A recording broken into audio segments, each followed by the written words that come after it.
Shalom. Welcome. I'm Rabbi Scott with Beth Yeshua Messianic Synagogue in Fort Myers, Florida. Welcome to our midweek Torah study, where we wander our way through the Torah week by week, as it is, and discuss. And would encourage you to reach out to us via the comments below, or you can reach out to me directly by email. You'll find my email address in the description. And would love your comments and dialogue and discussion and questions. There's a number of you that I have ongoing dialogues with, and it's very delightful and very fun for me. Would encourage you to grapple and wrestle with the text. This is the Torah, and there's just a lifetime of delight and discovery in the Torah. And it is Adonai and His revelation to us, and we get to learn and understand this one who revealed Himself to us through these words.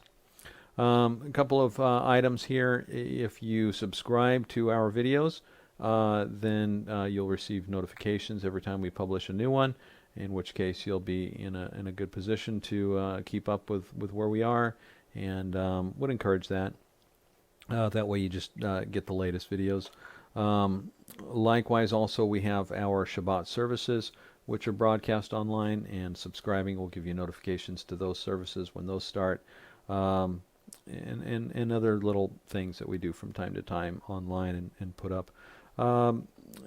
Likewise, if you're in Fort Myers and would like to join us for services, we would enjoy that opportunity as well, that we might sit down and fellowship together and worship together.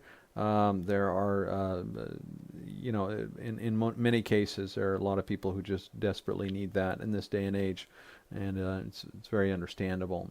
So we are open for in-person services. You'll find all the information in the description below the video of where we are and so forth, and you can find us that way. Please reach out to us. Give us a call if you have any questions or anything.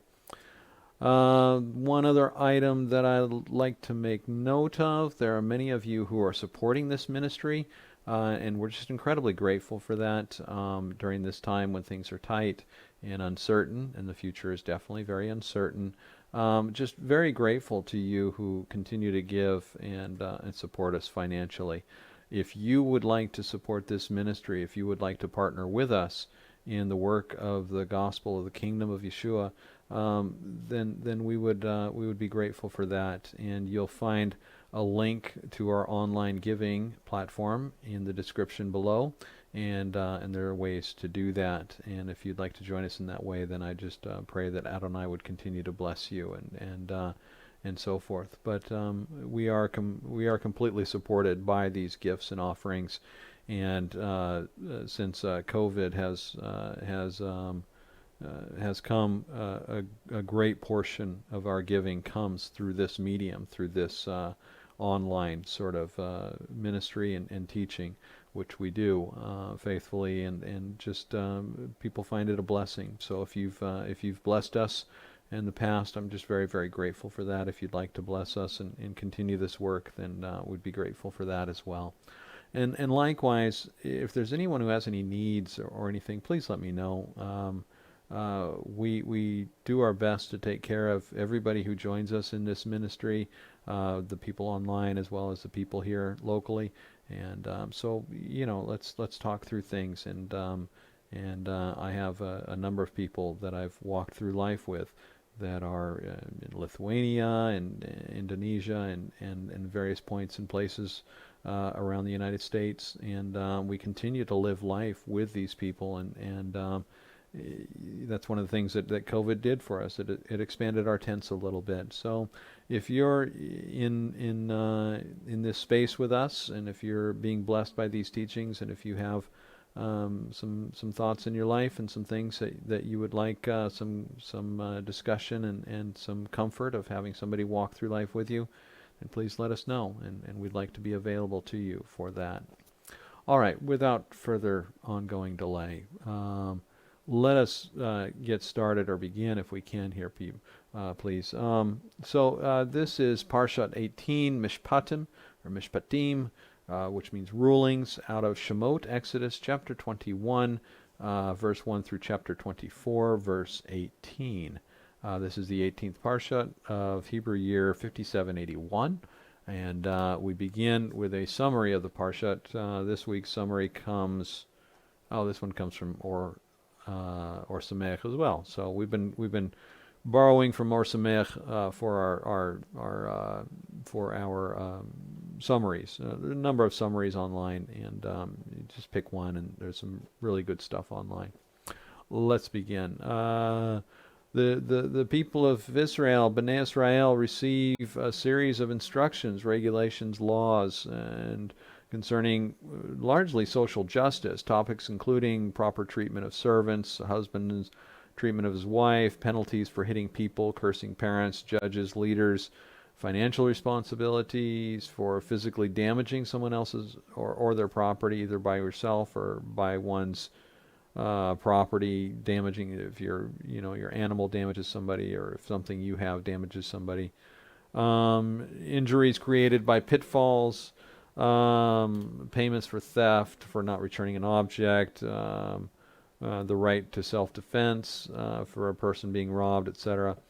Other topics include prohibitions against seduction, practicing witchcraft, bestiality, sacrifices to idols and idolatry.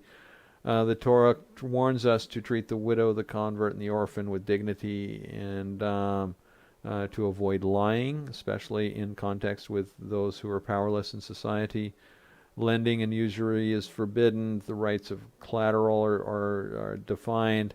Payment of obligations to the temple should not be delayed. And then, of course, we got the people of Israel should be holy, even concerning the food they eat. The Torah teaches a proper conduct for judges in court proceedings. Then we have the commandments of Shabbat and the sabbatical year outlined. And then we have the three pilgrimage festivals, Pesach, Shavuot, and Sukkot, when we're told to come to the temple. Then the Torah concludes the listing of laws with the law of kashrut, of not mixing meat and boiling it in its mother's milk. Hashem Adonai promises that he will lead the Jewish people to Israel, helping them conquer the other nations that live there. It tells them that by fulfilling his commandments, they'll be a blessing to their nation and to their people. The people promise to do and listen to everything that Adonai has said. Moses writes the book of the covenant and reads it to the people. Moses ascends the mountain for 40 days in order to receive the 2 tablets of the covenant. And then following this, we have the discussion here. So let's begin by this, if you will. What I want to do is draw your attention to kind of the framework of what's happening here. In the last parsha, we talked about the 10 commandments, the 10 sayings. Beginning with the first one, I am Adonai your God who brought you out of the land of Egypt, out of the abode of slavery. Number 2, you are to have no other gods before me.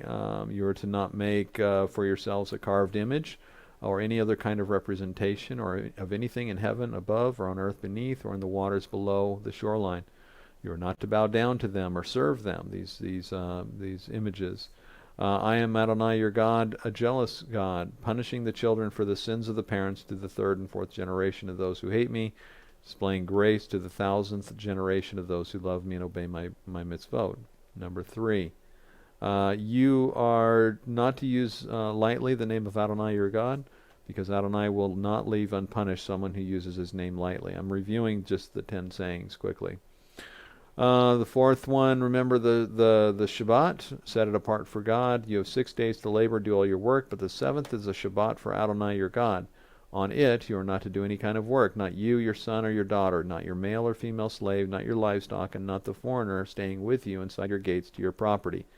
For in 6 days Adonai made heaven and earth, the sea, and everything in them, but on the 7th day he rested. This is why Adonai blessed the day Shabbat and separated it for himself.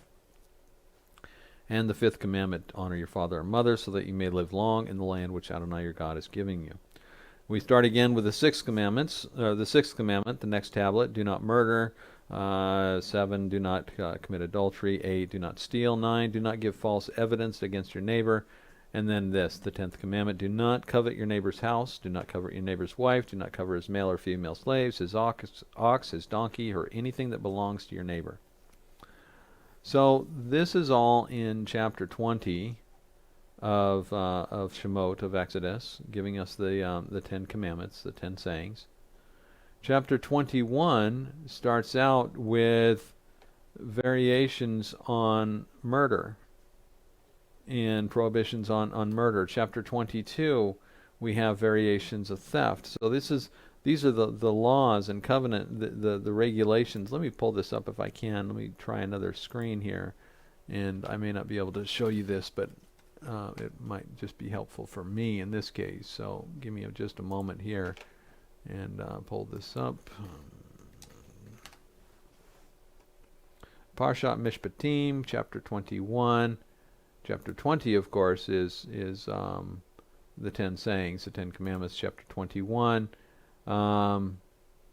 talks about how to handle slaves and so forth. And then it talks about murder and somebody dying as a result of at the hands of somebody else. So variations on killing another human being, whether by accident or by purpose or this kind of thing. Chapter 21. Chapter 22 deals with variations on theft, stealing, and this sort of thing. In verses 1 through 14, we have variations on theft and that sort of thing, or somebody being responsible for something. Verse 15, let me see if I have here verse 15, we begin to discuss some sexuality, seducing a virgin, which is another kind of theft, of a woman's dignity and a woman's future, is this seducing of a virgin. It's also dishonoring to the parents. So we see a reflection or an echo of do not steal, but also honor the father and mother. And then we've got verse 19. And there's some sexuality expressed in sorcery in many pagan cultures. And then we have this: anyone who lies with an animal must be put to death. So there's some variations on sexuality there, all of which is dishonoring to the parents and is a form of inappropriate taking, if you will. Verse 19 of chapter 22, we're looking at idolatry variations, sacrifices to gods, verses 20 through 26, variations on not exploiting the poor. Verse 27, cursing Adonai, or cursing a leader of the people. A leader of the people is always a emissary or a representative of Adonai. That's the way it's always been, and Adonai always picks our leaders, and they are his representatives in some capacity or fashion. Remember Cyrus, my servant, Adonai says, for example. So cursing Adonai and cursing a leader of the people is connected there in a sense. Verse 28, do not delay your offerings, do not hold back the fullness of your offerings. Offering is a return sacrifice. Offering is returning what came from Adonai in order to express thanksgiving. To withhold what is due Adonai is a form of theft, a form of stealing. So we've got a variation on stealing. So chapter verses 29 to 31. The food is what is reserved unto Adonai. The offerings we bring, that which belongs to Adonai, is always reserved unto Adonai, and is maintained as his. Chapter 23, moving on, verse 1, we have oppression and bearing false testimony. Are you starting to see what's happening here is that the entirety of the 10 sayings, the 10 commandments, is being echoed and represented in multifaceted ways here in these two chapters.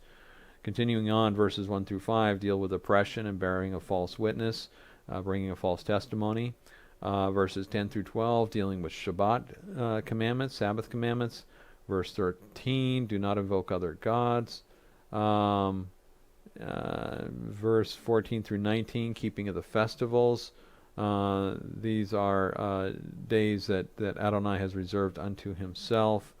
And so there's a sense of taking, if we don't keep these festivals, we take these festivals and we have scorn for them and contempt for them and don't keep these festivals, then there is a sense of taking his name in vain and causing his name to become less. And then 3 times a year, in the year, all of your men are to appear before Adonai Elohim. Again, an expression of what belongs to him, the reservations that Adonai has upon us and our lives. Okay, continuing on, verse 19, do not boil the young in its mother's milk. And this is where we get the prohibitions and restrictions regarding meat and cheese and dairy in the Orthodox communities. Verse 20 through 32 of chapter 21, or chapter 23, sorry, verse 20 through 32 deals with following after other gods, and then Adonai is promising to give you the victory over the land if you will be exclusive to him and not follow after other gods. So this is how it works, and this is all just in translation. These are all just the English translation. The translation I'm using here is the Tree of Life version, TLV version of the Bible. It's a Messianic translation of the Bible. If you were to go into this, and we don't really have time to do it here, it's a very in-depth study, but if you were to go into the Hebrew text here in chapters 22 and 21, 22, and 23, you see a number of numerous actual linguistic ties and echoes and connections back to the language and the vocabulary of the Ten Commandments, the 10 utterances or the 10 sayings. It says, "Vayadaber Elohim et chol hadevarim halet lemor." Adonai spoke, or Elohim spoke, all these words saying. So this is where we get the 10 sayings, that these are the 10 sayings of Adonai. Vayadaber Elohim et chol hadevarim halet lemor. He spoke all these words saying. So this is why we say we have the 10 sayings. Following the 10 sayings in Exodus 20, we have the rambling set of the law and the commandments and the regulations in chapters 21 and chapter 22. And then we see at the end of chapter 23, let's see if I can find it here.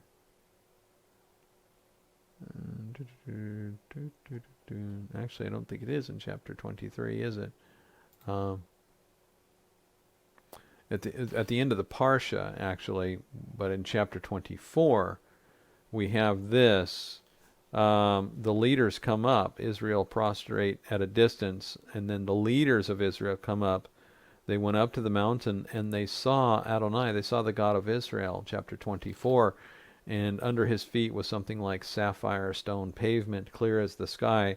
Many think that this sapphire stone pavement was the same substance that the original tablets that Adonai gave Moshe were made out of, this sort of sapphire clear sort of substance. And they saw him, and he did not reach out his hand against them. He did not destroy them. On the contrary, they saw God even while they were eating and drinking. They went up and they had this meal. Moses went up further into the fire that raged on the top of the mountain. Moses entered the cloud and the fire and stayed there for 40 days and 40 nights. And it says, I will give you the stone tablets. Now notice what it says. They saw Adonai God even while they were eating and drinking. This is after they'd heard the discussion of the law. Then Moses went up to receive the covenant. I think chapters 21 through 23 are crucial to understanding Torah life, living with the Torah. And this is how I see it. Chapters 21 through 23 are not meant to be an exhaustive treatment of how we are to live. This isn't an encyclopedia of every legal nuance and how we are to respond to every legal nuance. Many of you have heard me quote the story of the atheist who went to the pastor and said, Pastor, I can prove to you that your Bible isn't the Word of God. It's not the inspired Word of God. It's not the complete Word of God. And the pastor says, how can you do this? And the atheist says, because it's far too short.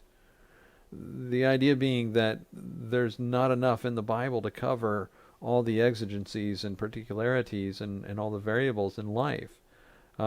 Every particular problem in life is not singularly and specifically addressed in the Torah. I had a very difficult conversation this week with some of our people about what the New Testament says about marriage. We were discussing particularly, we were discussing abusive marriage. And what does the New Testament say directly about marriage? The Brit Hadashah says a wife is not to leave the husband unless the husband is unfaithful. And so the husband is not motivated to change. He's not really motivated to change because we have this sort of singular litmus test of whether or not a marriage is going to continue. And all of us would react to that story because there is no sense and no place in which a husband should be abusive to a spouse or to children. That can't be what Adonai meant, for children to be abused by a recalcitrant husband or a recalcitrant father. That can't possibly be what Adonai meant. So what do we do with this? Truly, the Bible doesn't really address child abuse anywhere directly. Tanakh, Brit Hadashah, Old Testament, New Testament. What do we do about this? What do we do about these loopholes in the Bible that in the Tanakh that don't it's like we got gaps and we need to fill in the blanks. It's like we're reading between the lines sometimes. Here is the answer that I think. What do we do with this? This is what I think. I think the Torah is giving us a framework in order to understand the heart of Adonai. It works like this. We begin with Torah. In a sense, we begin with Torah as we are introduced to the heart of Adonai. The Torah is an introduction to his heart, to his character, to his identity.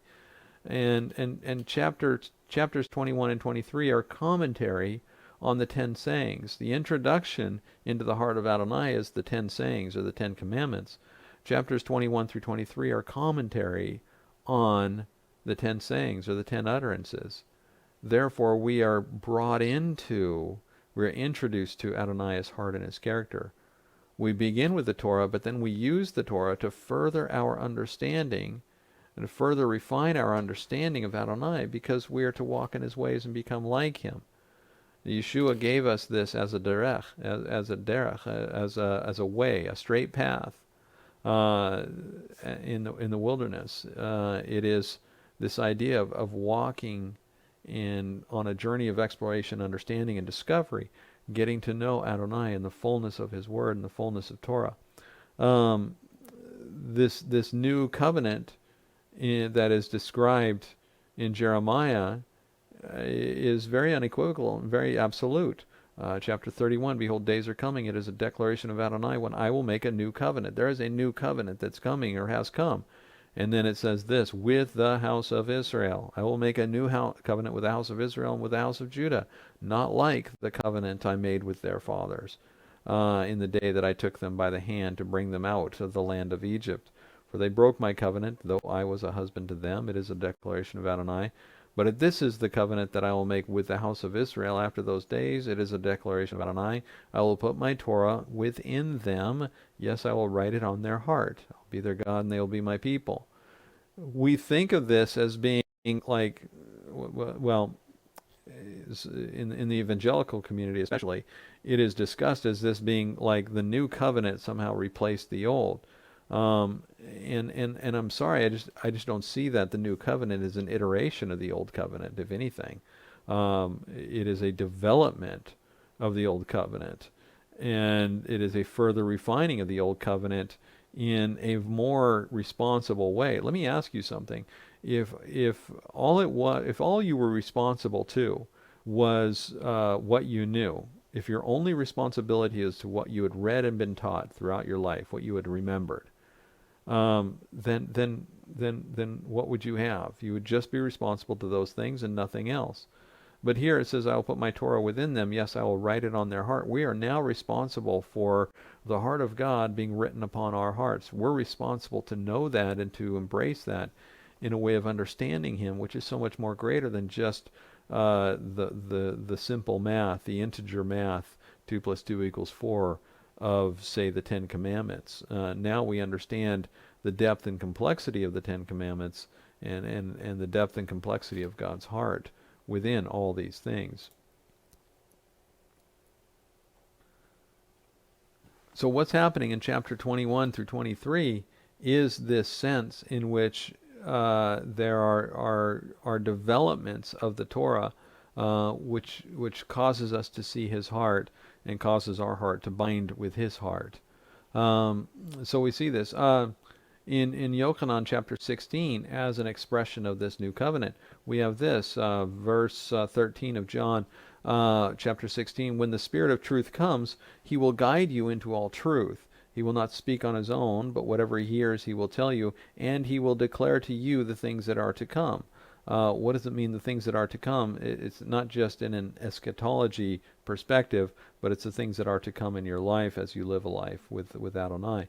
He will glorify me because He will take from what is mine and declare it to you. Everything that the Father has is mine. For this reason I said the Ruach will take from what is mine and declare it to you. This guiding into all truth in the Ruach, this is what is happening in Exodus 21 through 23. It is a guided tour into all truth. It is taking the Ten Commandments and guiding you through the Ten Commandments into the truth of the Father.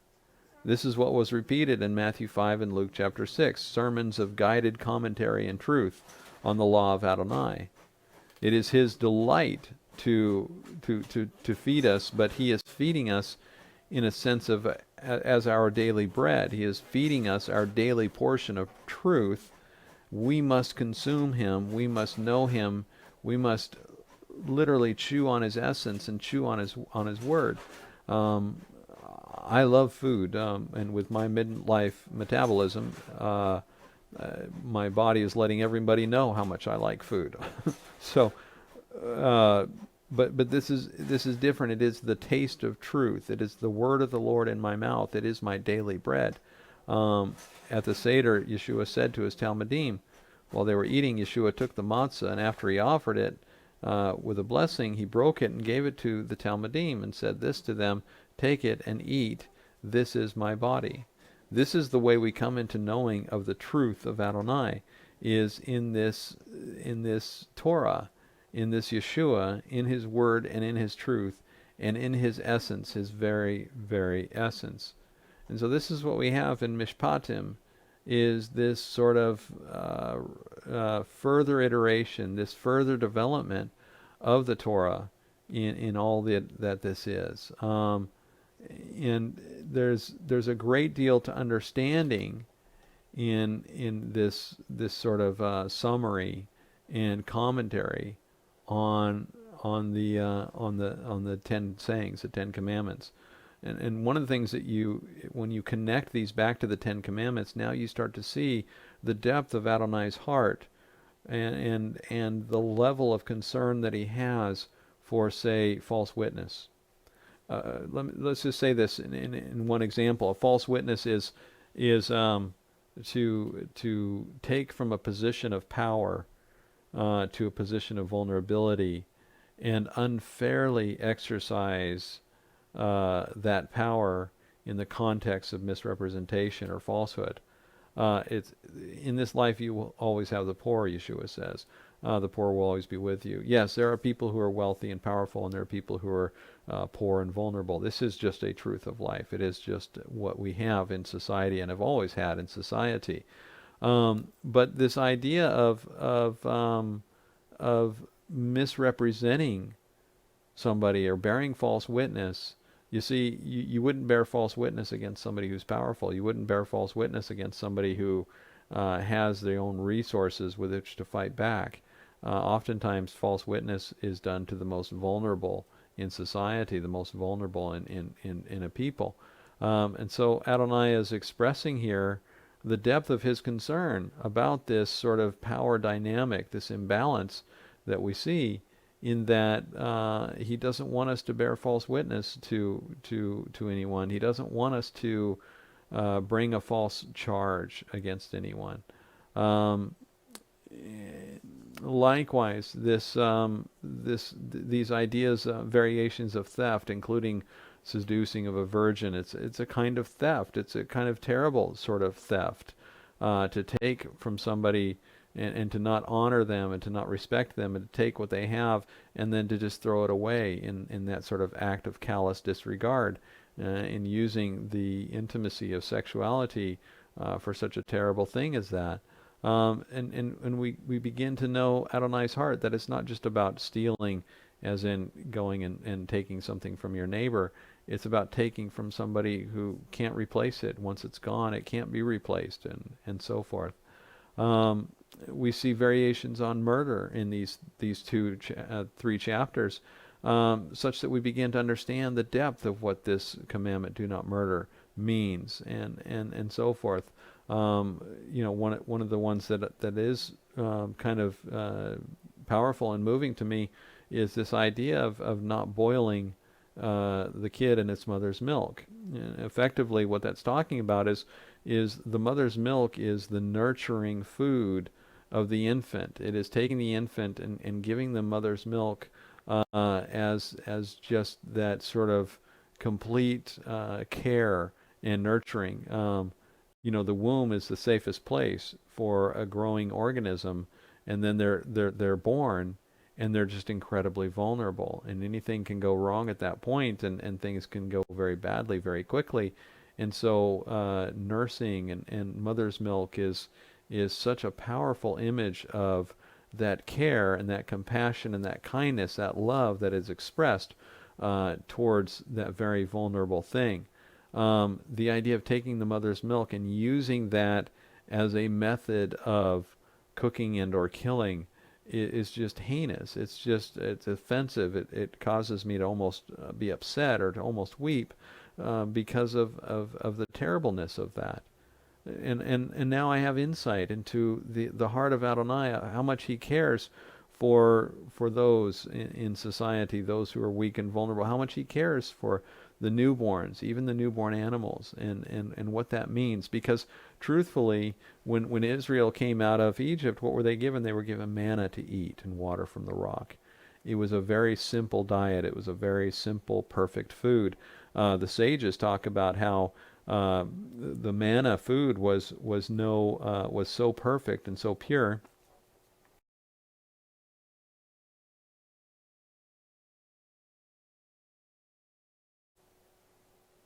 The sages talk about how the manna food was so perfect and so pure that there was likely not any human waste.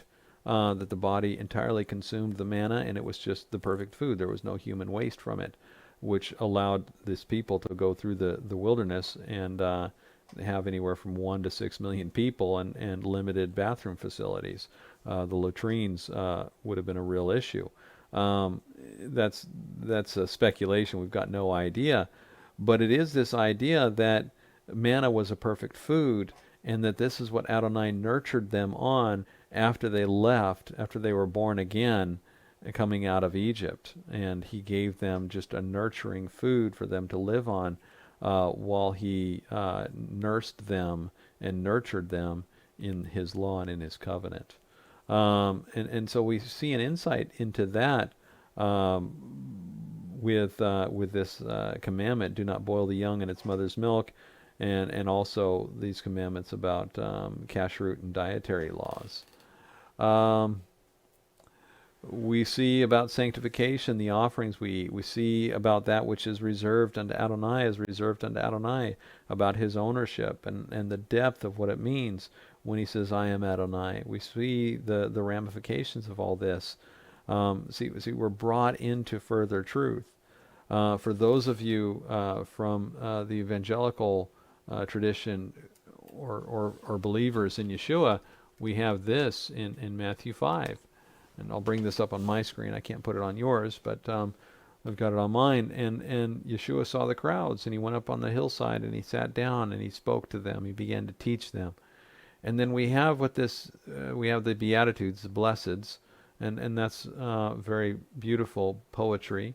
And then after that, we have this sort of rambling soliloquy. We have this rambling sermon, which, if you read it, it reads a lot like chapters 21 through 23 here in the Torah of Exodus, of Shemot.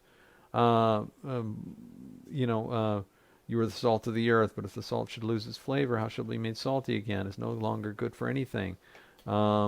do not think I came to abolish the Torah. You've heard it said, do not murder, and whoever commits murder shall be subject to judgment. Yeshua goes into these commandments, murder and adultery and so forth, and in a same sort of commentary of that we see here in chapters 21 and 23 as an echo of the Torah. And I find it fascinating that, of course, this passage has as its anchor point here this Matthew 5:17, do not think I came to abolish the Torah. Again, Yeshua providing another sermon as an echo of the Ten Commandments here on the mountain. People call it the Sermon on the Mount. I might call it the Sermon on the Commandments, because that's what he's doing. He's talking about the commandments of Adonai.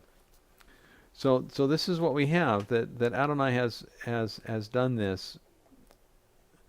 And going back to my question about the gaps in the text, the gaps in the Torah, the gaps in the Bible, things that aren't addressed, when we come to understand and come to know the 10 sayings, when we come to understand and come to know his truth, then it begins to populate and it begins to fill in the gaps. And we come to conclusions like, no, it is not sufficient or acceptable that children should stay in a home with an abusive father, whether that father is abusing the mother or the children. That's not acceptable.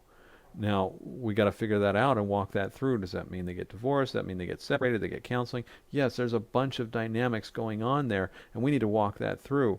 But my point is that the Torah informs us, the Tanakh, the entire biblical record informs us so that we can begin to process and make decisions on these things in a way that's loving and kind and after the heart of Adonai. I think too often we have this sort of, at least in the evangelical community, we have this sort of systematic approach to doctrine, theology, and truth, and we think that if I can prove it using a couple verses, then that's the end of the story on it. But the truth of the matter is life is much more nuanced. Life is much more complex. Let's be honest. And so we have to walk through these things, and that's why the new covenant is a covenant of the same laws, the same truth, the same Adonai, the same mitzvot, the same regulations. Nothing's changed, but it's a new covenant, and it is made with us, and it is made with Him writing His truth on our hearts. And that's what I think Yeshua was referring to when he said in Yochanan that the Ruach will come and he will guide you into all truth. This is the way we do this, is by this lifestyle of complete and total living in the Word and chewing on the Word and grappling with the Word and discussing the Word and being under a teacher and teaching the Word to others. Practicing as both disciple, talmid, and as a teacher to others. And it is by this daily bread eating of the word of Adonai that we come into knowing the full truth of Adonai in His Torah, in Yeshua, in His word, in His truth, in His essence, and in His very existence. I'll leave it there this week. Again, open to any comments and discussion that you might have. Please let me know. Please reach out to me. And look forward to speaking with you real soon. May Adonai go with you this week. May He bless you and guide you and protect you. And may you come to know Him in the fullness of His revelation in His Word. Shalom, shalom.